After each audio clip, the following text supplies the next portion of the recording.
भागलपुर के सुल्तानगंज थाना क्षेत्र के रविदास नगर दुधैला में 3 बच्चे की मां पति व बच्चों को छोड़कर घर से फरार हो गई। मामले में नगर परिषद सुल्तानगंज थाना क्षेत्र के रविदास नगर दुधैला के रहने वाले सोनू दास ने थाने में लिखित आवेदन देकर कहा है कि हिंदू रीति रिवाज के साथ 4 अप्रैल 2017 को शाहकुंड प्रखंड के पचकड़िया गाँव में सुनीता कुमारी से शादी हुई थी। 3 अप्रैल 2024 को घर में बिना बताए 3 बच्चों को छोड़कर वो घर से फरार हो गई है। पूरे परिवार में खोजबीन करने पर कोई पता नहीं चल पाया, जिसके बाद सुल्तानगंज थाने में लिखित आवेदन देकर बरामदगी की गुहार लगाई है। वहीं पुलिस पूरे मामले की तहकीकात करते हुए लापता विवाहिता की बरामदगी में जुट गई है। मेरा पत्नी था, वो हम दिन सोए थे, वो चला गया छोड़ के। कब?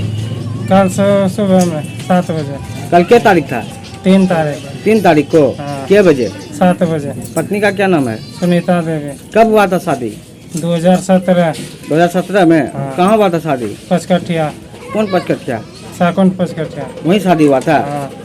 तो हिंदी रीति रिवाज के साथ? हाँ। कितना बच्चा है? 3 बच्चा। बच्चा कहाँ है? तीनों सामने में। आप पत्नी? पत्नी नहीं है, छोड़ के चला गया। छोड़ के भाग गया? भाग गया गुस्सा से? हाँ। थाना में आवेदन दे रहे हैं? हाँ, दे रहे हैं।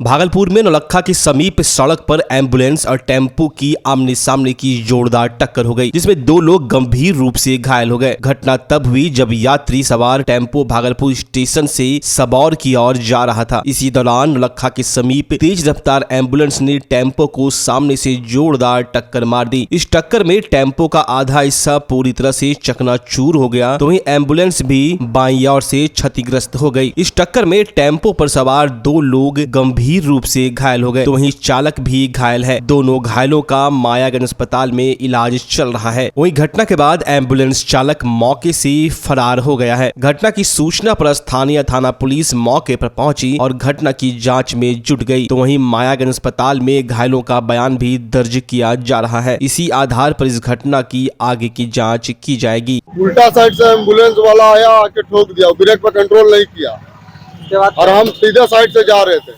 ऐसा हमारा पूरा गाड़ी इस साइड उल्टा साइड हो गया। कितना लोग था गाड़ी? गाड़ी में 5 लोग थे, हम लगा के 4 पैसेंजर था और 1 हम थे। क्या कुछ हुआ उन्हें? 3 लोग का घायल हो गया, चौथा में हम, 1 लोग ठीक था। कहाँ गए वो लोग? कहाँ का ही नहीं पता। कहाँ गए वो लोग? वो लोग तो मायागंज गए।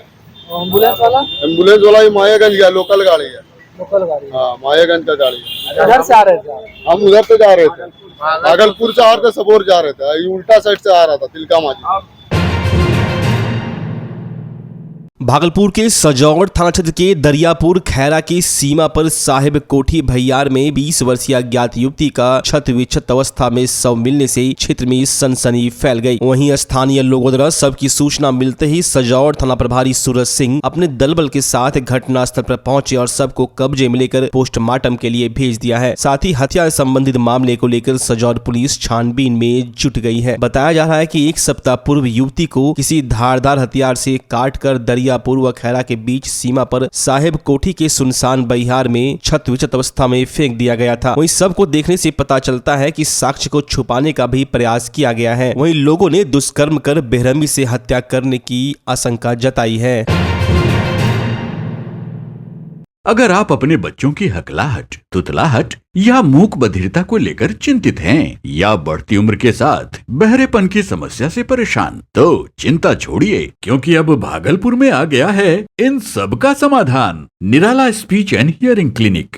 ऑडियोलॉजी, स्पीच थेरेपी के साथ साथ विश्व स्तरीय best digital hearing aid with rechargeable and Bluetooth facility. तो आज ही सुनने की जांच कराएं तथा सुनने की मशीन लगवाएं। निराला स्पीच एंड हियरिंग क्लिनिक। हमारा पता है बड़ी पोस्ट ऑफिस के सामने, मेट्रो मिर्ची रेस्टोरेंट तथा सेंट्रल बैंक वाले रोड में, भागलपुर। मोबाइल 7050193341। हमारी 2 और भी शाखाएं हैं। पूर्णिया में Panchavati complex, Bihar talkies road, line Bazar Purnia, और अररिया में टाउन हॉल के सामने वाले मिर्जा गालिब रोड में, AB मेडिकल के समीप।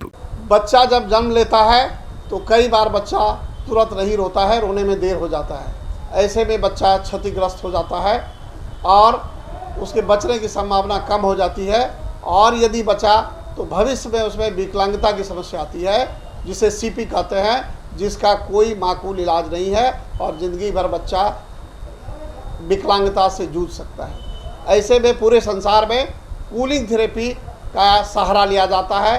जन्म से ठीक 6 घंटा के अंदर यदि उसको कूलिंग थेरेपी दिया जाए तो उससे उसका सीपी की समस्या कम होती है और बचने की भी संभावना बढ़ती है। पहली बार बिहार झारखंड में आपके शहर के स्नेह नवजात शिशु बाल सेवा केंद्र में यह मशीन उपलब्ध है। कभी भी ऐसी बात हो कि बच्चा रोने में विलम्ब हो गया तो आप स्नेह नवजात शिशु बाल सेवा केंद्र में जरूर संपर्क करें।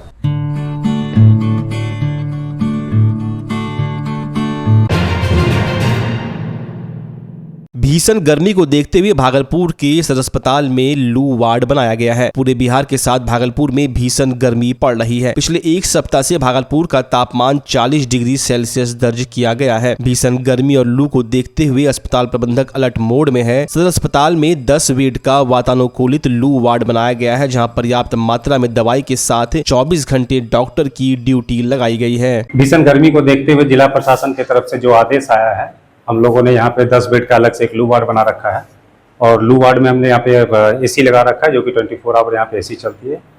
बाहर से अगर मरीज आता है तो यहाँ पे अलग से डॉक्टर्स हैं, यहाँ पे अलग से दवा की व्यवस्था कर रखी है हम लोगों ने लू के लिए। जिस भी तरह की दवा की जरूरत होती है वो दवा यहाँ पूर्ण मात्रा में उपलब्ध है। यहाँ किसी तरह की कोई दिक्कत नहीं है। तैयारी हमारी पर्याप्त मात्रा में है। अभी हमारे यहाँ फिलहाल एक पेशेंट एडमिट है। प्रीवियसली पिछले सप्ताह में 2-3 पेशेंट आए थे जो यहाँ से स्वस्थ होकर के चले गए। कितने बेड का ये टोटल अभी 10 बेड का हमने अभी बना रखा है। जरूरत पड़ने पे इसको और बढ़ाया भी जाएगा। भागलपुर के बबरगंज थाना क्षेत्र के मोहनपुर हसनपुर स्थित बच्चों के पैम्पर्स गोदाम में भीषण आगजनी की घटना में लाखों रुपए की संपत्ति जलकर खाक हो गई। आगजनी की घटना का स्पष्ट कारण पता नहीं चल पाया, लेकिन घटना के बाबत बताया जा रहा है कि पैम्पर्स गोदाम में लगी आग देखते ही देखते पूरे गोदाम को अपनी आगोश में ले लिया, जिससे गोदाम में रखी लाखों रुपए मूल्य की संपत्ति जलकर खाक हो गई। वहीं घटना की सूचना मिलते ही फायर ब्रिगेड की 2 बड़ी गाड़ियां मौके पर पहुंची और घंटों मशक्कत के बाद आग पर काबू पाया जा सका। स्थानीय लोगों की माने तो अचानक धुआं उठता देखा उन्होंने इसकी जानकारी गोदाम मालिक और स्थानीय पुलिस के साथ अग्निशमन दस्ता को दी। वहीं अग्निशमन अधिकारी ने बताया कि प्रथम दृष्टया यह घटना लापरवाही का नतीजा प्रतीत हो रही है। सूचना अपने छत पे चढ़े थे तो देखे धुआं निकल रहा है तो आदमी से आवाज दिए, ये बगल का भी खबर दिए कि भैया तुम्हारा बगल में सामान है, तुम बगल करो। उसके बाद में उसने अपना फोन किया था। इस एरिया का क्या नाम पड़ता है? यह पड़ता है हसनपुर पड़ता है, केयर ऑफ महसूल। पहले सूचना किनको दिए थे आप? पहले क्या था बबरगंज थाना, उसके बाद में गया 112 पे, उसके बाद गया फायर ब्रिगेड पे। अभी तो आग बुझा रहे हैं हम लोग। फर्स्ट दृष्टया तो लगता है कि कोई लापरवाही से आग लगा है, लेकिन विस्तृत तब इसको देखेंगे हम लोग तो उसके बाद बताएंगे। पहले तो हम लोग आग बुझाना के काम कर रहे हैं ताकि पहले आग बुझ जाए, उसके बाद बाकी चीजें विचार किया जाए। आग पे तो काबू पा लिया गया सर? लगभग तो पा लिया गया, लेकिन चूंकि कचरा है, रुई का गोदाम है और सब कचरा का गोदाम है, तो इसमें अभी धुआं निकल रहा है। जब तक इसको कंप्लीट नहीं बताया जाएगा तब तक पूर्ण रूप से काबू कैसे कहा जा सकता है। भागलपुर के सबौर प्रखंड के आदर्श ग्राम खनकिता में 8 दिवसीय 5 कुंडीय महारुद्र यज्ञ आयोजित होने वाली है। बताते चले कि सर्वांगीण विकास और विश्व कल्याण हेतु आदर्श ग्राम खनकिता में दूसरी बार यज्ञ का आयोजन अनंत श्री विभूषित ब्रह्म ऋषि योगी राज श्री देवराहा बाबा के शुभ आशीर्वाद से महात्मा अयोध्या दास शास्त्री जी महाराज के सानिध्य में हो रहा है। प्रतिमा निर्माण, रंग रोगन, ध्वजारोहण, मंडप निर्माण आदि कार्य अंतिम चरण में है। वहीं कलश शोभा यात्रा 11 मई को निकाली जाएगी। यज्ञ 12 मई से होगी और समापन 20 मई को निश्चित की गई है। यज्ञ में गुरुधाम के अनेक विद्वान पंडितों के द्वारा हवन व देवताओं को प्रसन्न करने हेतु आहुति दी जाएगी। इस दौरान रामलीला व रासलीला के साथ श्रीमद् भागवत कथा ज्ञान का भी आयोजन होगा। देखिए यहाँ पर यज्ञ अभी 12 तारीख जो आ रहा मई से, इसी में रुद्र महायज्ञ का पंचकुंडात्मक कार्यक्रम है। झंडारोहण का कार्यक्रम तो बहुत पहले हुआ था और उसी की सारी तैयारी चल रही है। मैं भी अयोध्या से आज ही यहाँ पर आ पाया हूँ और प्राय करके मूर्ति का भी कार्यक्रम चल रहा है। मूर्ति जो स्थापना होना है, यज्ञशाला भी बन करके बिल्कुल अंतिम चरण में है। इसका भी कार्यक्रम, पंडाल भी बन रहा है और इस यज्ञ में दूर दराज से कई तीर्थों से संत महापुरुषों का भी आगमन इसमें होने वाला है। आचार्य वैदिक मंत्रों के द्वारा जो है इस यज्ञ का शुभारंभ होगा, हवन होगा और इस हवन के द्वारा देवताओं को प्रसन्न किया जाता है और भारत की खुशी के लिए, राष्ट्र की खुशी के लिए, समाज के उत्थान के लिए यज्ञ जो है हमारे प्राचीन परंपरा से ये कार्यक्रम होता रहता है। और अन्न से ही सारा पालन पोषण सारा दुनिया का होता है। सामग्री आप कितना भी इकट्ठा कर लीजिए, वैभव कितना भी कर लीजिए, लेकिन भोजन जरूरी है। भोजन सभी को करना है। और देवता जो इंद्र देवता हैं, सभी देवताओं के ऊपर इंद्र देवता है, जो यज्ञ के द्वारा आहुति दी जाती है देवताओं के नाम से, सभी देवताओं का आवाहन किया जाता है। उन आवाहन के द्वारा देवताओं की आहुति दी जाती है, तो प्रसन्न होते हैं। तो समय समय से बारिश होती है, जिससे इस धराधाम से, पृथ्वी से अन्न उत्पन्न होते हैं और उसी अन्न से पोषण होता है पूरे विश्व का, संसार का। इसलिए यज्ञ की महिमा हमारे शास्त्रों में, पुराणों में, वेदों में बहुत भारी बताई गई है। इसीलिए यज्ञ किया जाता है। और साथ साथ यज्ञ में देखिए सभी देवताओं का आह्वान होने से इनका पूजा हो जाता है। इसका परिक्रमा करने से पब्लिक को लाभ होता है।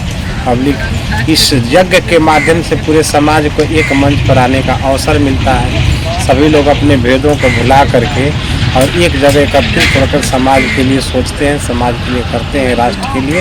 ये भी एक बड़ा सुंदर यज्ञ माध्यम है।